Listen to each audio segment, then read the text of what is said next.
Hi friends, good morning. ಇವತ್ತು ನಾವು ನಂದಿ ಬೆಟ್ಟಿಗೆ ಕಾಲ್ನಡಿಗೆಯಲ್ಲಿ ಹೋಗ್ತಾಯಿದ್ದೀನಿ. ಇದು ನನ್ನ ಫಸ್ಟು ವಾಯ್ಸು ವಿಡಿಯೋ ಆಗಿರುತ್ತೆ. ಎಲ್ಲರೂ ಎಂಕರೇಜ್ ಮಾಡಿ, ಲೈಕ್ ಮಾಡಿ, ಶೇರ್ ಮಾಡಿ. ನಾನು ಸುಮಾರು ಒಂದು 10-11 ವರ್ಷ ಆಗಿದೆ ಹೋಗಿ ನಂದಿ ಬೆಟ್ಟಿಗೆ. ಬಟ್ ಅದ್ರ ಕೆಳಗಡೆನೇ ನಮ್ಮೂರಿರೋದು. ಹೋಗೋಕೆ ಅದೃಷ್ಟ ಸಿಗಲಿಲ್ಲ ನನಗೆ. ಈಗ ಟೈಮ್ ಸಿಕ್ಕಿದೆ. ನನಗೆ ಬಸ್ಸಲ್ಲಿ ಹೋಗೋದಕ್ಕೆ ತುಂಬ ಭಯ. ಅದಕ್ಕೆ ಎಷ್ಟೇ ಕಷ್ಟ ಆಗಲಿ ಕಾಲ್ನಡಿಗೆಯಲ್ಲಿ ಹೋಗಬೇಕು ಅಂತ ಹೋಗ್ತಾಯಿದ್ದೀನಿ. ನೋಡಿ ಫ್ರೆಂಡ್ಸ್, ಸ್ಟಾರ್ಟಿಂಗ್ ಪಾಯಿಂಟ್ ಅದು. ಅಲ್ಲಿಂದ ಹೋಗ್ತಾಯಿದ್ದೀನಿ. ಎಂಕರೇಜ್ ಮಾಡಿ. ಆಂಜನೇಯ ಸ್ವಾಮಿ ಗುಡಿ ಇದೆ. ನಾವು ಚಿಕ್ಕ ಮಕ್ಕಳಿದ್ದಾವಾಗ ಅಲ್ಲೆಲ್ಲ ಪೂಜೆ ಮಾಡಿಕೊಂಡು ಇಲ್ಲೆಲ್ಲ ಆಟಾಡ್ಕೊಂಡು ಇರ್ತಾಯಿದ್ವಿ. ಫಸ್ಟ್ ಆಂಜನೇಯ ಸ್ವಾಮಿ ಗುಡಿ ಮೆಟ್ಲು ಹತ್ತುವಾಗ ಸಿಗುತ್ತೆ. ಇಲ್ಲಿ ನಮ್ಮ ಫ್ರೆಂಡ್ಸ್ ಹೋಗ್ತಾಯಿದ್ದಾರೆ. ಅಲ್ಲಿ ಮುಂದೆ ನಮ್ಮ ಛೋಟಾಸ್ ಫ್ರೆಂಡ್ಸ್ ಜೊತೆ ಹೋಗ್ತಾಯಿದ್ದೀನಿ. ಫ್ರೆಂಡ್ಸ್, ಇವರು ನಮ್ಮ ಫ್ರೆಂಡ್ಸ್ ಆಗಿರ್ತಾರೆ. ಹಾಯ್ ಮಾಡಲ್ಲ. Hi okay. ಎಲ್ಲ ಈಗ ಹೋಗ್ತಾಯಿದ್ದೀವಿ. ಅವ್ರು ಇನ್ನೂ ಇಬ್ಬರು ಮುಂದೆ ಹೋಗ್ಬಿಟ್ಟಿದ್ದಾರೆ. ರೂಢಿ ಇಲ್ಲ, ಹತ್ಲಿಕ್ಕೆ ಆಗ್ತಾಯಿಲ್ಲ ನಮ್ಮ ಕೈಯಲ್ಲಿ. ಚೇರ್ ಆಂಟಿ ಹೇಳಿ ಫ್ರೆಂಡ್ಸ್, ನಾವು ಬೆಳಗ್ಗೆನೇ ಹೋಗಬೇಕು ಅಂತಿದ್ವಿ, ಅದು ವೆದರ್ ಚೆನ್ನಾಗಿರುತ್ತೆ ಅಂತ. ಬಟ್ ನಾನು ಎದ್ದೇಳೋದೇ 6 ಗಂಟೆ ಆಯಿತು. ಅದಕ್ಕೆ ಲೇಟ್ ಆಗೋಯಿತು. ನೆಕ್ಸ್ಟ್ ಟೈಮ್ ನೋಡೋಣ. ಯಾವಾಗಾದರೂ ಬೆಳಗ್ಗೆನೇ ಹೋಗಬೇಕು ಅಂತ, ಒಂದು 4 ಗಂಟೆಗೆ ಹೋಗಬೇಕು ಅಂತ ಪ್ಲ್ಯಾನ್ ಮಾಡ್ಕೊಂಡಿದ್ದೀನಿ. ಹೋಗ್ಬೇಕು ಫ್ರೆಂಡ್ಸ್. ಮತ್ತು ಇಲ್ಲಿ ನೀರು ಟ್ಯಾಂಕ್ ಇದೆ. ಫಸ್ಟು ನಮ್ಮ ಅಪ್ಪ ಅವರು ಇಲ್ಲಿ ಕೆಲಸ ಮಾಡ್ತಾಯಿದ್ದು ಫಸ್ಟು 1ನೇ ಟ್ಯಾಂಕಿ ಇದು. ಇಲ್ಲಿಂದ ಮೇಲಕ್ಕೆ ನೀರು ಸರಬರಾಜು ಮಾಡ್ತಾರೆ. ಲಾಸ್ಟ್ ಎಂಡಿಂಗ್ ಪಾಯಿಂಟಲ್ಲಿ ಮೇಲೆ 4ನೇ ಟ್ಯಾಂಕಿ ಅಂತ, ಅಲ್ಲಿ ನಮ್ಮಪ್ಪ ಕೆಲಸ ಮಾಡ್ತಾಯಿದ್ರು.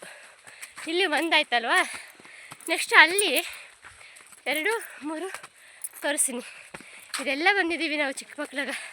ಹೀಗೆ ಹತ್ತಕ್ಕಾಗಲ್ಲ, ಯಾಕೆಂದರೆ ವಯಸ್ಸಾಗಿದೆ ಅಲ್ವಾ, ಹತ್ತಕ್ಕಾಗಲ್ಲ ಅಂತಿದೆ. ಈ ಬಸವನಿಗೂ ಮತ್ತು ಅಲ್ಲಿ ಕಡಿಮೆ ಬಸವನಿಗೂ ತುಂಬ ಸ್ಟೋರಿ ಇದೆ. ಆ ಸ್ಟೋರಿ ಯಾವಾಗಾದರೂ ಬೇಕು ಅಂದರೆ ಕಾಮೆಂಟ್ ಮಾಡಿ, ನಾನು ತಿಳ್ಕೊಂಡು ನಿಮ್ಗೆ ಹೇಳ್ತೀನಿ. ಗೊತ್ತು, ಬಟ್ ಜಾಸ್ತಿ ನನಗೆ ಅದ್ರ ಬಗ್ಗೆ ಗೊತ್ತಿಲ್ಲ. ಇದು ನೋಡಿ ಹಾಯ್ ಗೈಸ್, ಇದನ್ನು ಬಾಣಂತಿ ಬಂಡೆ ಅಂತ ಕರೀತಾರೆ. ಯಾಕೆಂದರೆ ಇಲ್ಲಿ ಒಬ್ಬ ಬಾಣಂತಿ ಮಗುಗೆ ಜನ್ಮ ಕೊಟ್ಟು ಇಲ್ಲೇ ಸಮಾಧಿ ಆಗಿ ಇರ್ತಾಳೆ. ಬಟ್ ಇಲ್ಲಿ ಕಲ್ಲದ ಮೇಲೆ ಎಲ್ಲ ತೊಟ್ಲು ಇದೆ, ಮಗು ಇದೆ, ಎಲ್ಲ ಇದೆ. ತೋರಿಸಿಲ್ಲ ನೋಡಿ ಫ್ರೆಂಡ್ಸ್, ಇಲ್ಲಿ ಮಗು ನೋಡಿ, ಇದು ಮಗು. ಹೌದಾ, ಮಗು ಥರ ಇದೆಯಾ? ಇಲ್ಲಿ ತೊಟ್ಲು, ಇದನ್ನು ತೊಟ್ಲು. ಅದಕ್ಕೆ ಇಲ್ಲಿ ಬಾಣಂತಿ ಬಂಡೆ ಅಂತ ಕರೀತಾರೆ. ಇಲ್ಲಿ ಎಷ್ಟೇ ಮಳೆ ಬಂದರೂ, ಎಷ್ಟೇ ಚಳಿ ಆದರೂ ಇಲ್ಲಿ ಒಳಗಡೆ ಹೋಗಿ ಇರ್ಬೋದು. ಬನ್ನಿ, ಅಲ್ಲಿ ಒಳಗಡೆ ತೋರಿಸಿ, ಅಲ್ಲಿ ಇರ್ಬೋದು. ಇಲ್ಲಿ ಪಾಪ ಮಳೆ ಗಾಳಿ ಚಳಿ ಅಂದಿರ ಇಲ್ಲಿ ಬಂದು ಇದಾಗಿರ್ತಾಳೆ.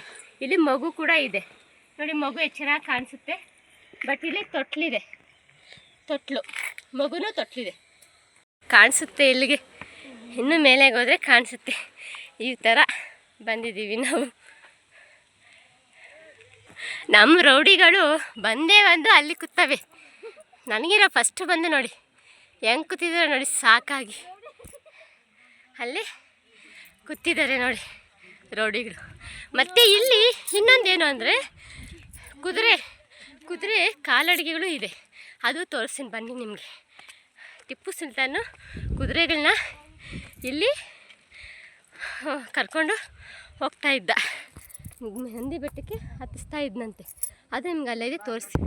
ನಮ್ಮೂರು ಸುಲ್ತಾನ್ಪೇಟೆ ಚೆನ್ನಾಗಿ ಕಾಣಿಸುತ್ತೆ ಇಲ್ಲಿಂದ ಅಲ್ವಾ? ರಾಘವನ್ ಆಡ್ಪೋತೆ ಕನ್ಪಡಿಸಿಂది. ನಮ್ಮ ಊರು ಅದು ನಂದಿ ಕೆರೆ, ಅಲ್ಲೇ ಮೀನೆಲ್ಲ ಕುದುರೆಗಳದು. ಇದು ಅಜ್ಜಿ ಇರುತ್ತೆ, ಹೆಜ್ಜೆ ಆಗಿರುತ್ತೆ.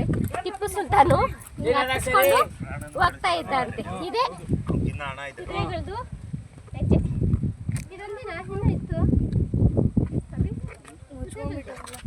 ಮುಚ್ಕೊಂಡ್ಬಿಟ್ಟೈತೆ ನೋಡಿ ಫ್ರೆಂಡ್ಸ್. 2ನೇ ಟ್ಯಾಂಕಿ ಸಿಕ್ತು, ತೋರಿಸ್ತೀನಿ ಬನ್ನಿ. ಆ ಅಣ್ಣ ಐತೆ, ಒಳಗಡೆ ಹೋಗಿ ತೋರಿಸ್ತೀನಿ. ಇದು 2ನೇ ಟ್ಯಾಂಕಿ ಅಂತ ಕೂಗ್ತಾರೆ. ಇಲ್ಲಿ ಪಾಪ ಒಬ್ಬ ಯಪ್ಪ, ನಮ್ಮೂರ ಯಪ್ಪ, ಇಲ್ಲಿ ಶಾಕ್ ಹೊಡೆದು ತೀರ್ಕೊಂಬಿಟ್ರು ಪಾಪ. ಯಾರೂ ಇಲ್ಲಪ್ಪ, ನೀರು ಕೇಳೋಣ ಅಂದರೆ ಯಾರೂ ಇಲ್ಲ. ಇದು ಎಷ್ಟು ನೋಡಿ ಇಲ್ಲೇ. ಮೊದಲು ನಾವು ಶಿವರಾತ್ರಿ ಬಂದರೆ ಇಲ್ಲಿ ಬಂದು ಚಿಕ್ಕದಾಗಿ ಒಂದು ಅಂಗಡಿ ಇಟ್ಕೊಂಡು ನಾವು ಎಲ್ಲ ಮಾಡ್ತಾಯಿದ್ವಿ. ಇಲ್ಲಿ ನಾನು ನಮ್ಮ ಅಣ್ಣ ಎಲ್ಲರೂ ಬಂದು ಮಾಡ್ತಾಯಿದ್ವಿ. ಈ ಪ್ಲೇಸ್ ನೋಡಿ ಹೆಂಗಿದೆ ಅಂತ. ಈ ಥರ ಇರುತ್ತೆ ಇಲ್ಲಿ ಇಟ್ಕೊಂಡು ನಾವು ಚಿಕ್ಕ ಚಿಕ್ಕ ಪುರಿ ಆಗಿರಲಿ, ಮಜ್ಜಿಗೆ ಆಗಿರಲಿ, ಪಾನಕ ಆಗಿರಲಿ ಶಿವರಾತ್ರಿ ಹಬ್ಬದ ದಿವಸ ಮಾರ್ತಾಯಿದ್ವಿ. ಈಗೂ ಮಾರ್ಬೋದು, ಬಟ್ ಸಂಕೋಚ ಅಷ್ಟೇ. Thank you. ಮತ್ತು ಇಲ್ಲಿ ಈ ಕಡೆ ಎಲ್ಲ ಹುಲಿ ಇದೆ ಅಂತ ಹೇಳ್ತಾರೆ. ಯಾಕೆಂದರೆ ನಾವು ನೋಡಿದ್ದೀವಿ ಹುಲಿ ಇರೋದು. ಬಟ್ ಬರೋರು ಹುಷಾರಾಗಿ ಬನ್ನಿ. ನಂದಿ ಬೆಟ್ಟಕ್ಕೆ ಮೆಟ್ಟಿಲು ರಸ್ತೆಯಲ್ಲಿ ಬರೋರು ಹುಷಾರಾಗಿ ಬನ್ನಿ. ಅಲ್ಲಿ ಕುತ್ಕೊಂಡು ಕಾಲ ಕಲಿಬೇಡಿ. ಯಾಕೆ ಅಂದರೆ ಇಲ್ಲಿ ಚಿರತೆಗಳಿರುತ್ತೆ, ಕರಡಿ ಇರುತ್ತೆ, ಎಲ್ಲ ಇರುತ್ತೆ. ಯಾಕೆಂದರೆ ನಾನು ಕಣ್ಣಾರೆ ನೋಡಿದ್ದೀನಿ. ಚಿರತೆ ಅಲ್ವಾ?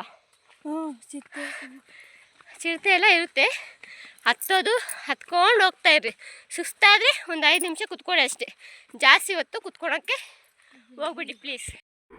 ಅಲ್ಲಿ ಹೋಗಿ ಮತ್ತೆ ಫೋಟೋಸು, ಸ್ವಲ್ಪ ವೀಡಿಯೋಸು ಎಲ್ಲ ತಗೊಂಡು ಆರಾಮಾಗಿ ಎಲ್ಲ ಸುತ್ತಾಡಿಕೊಂಡು ಬಂದ್ವಿ.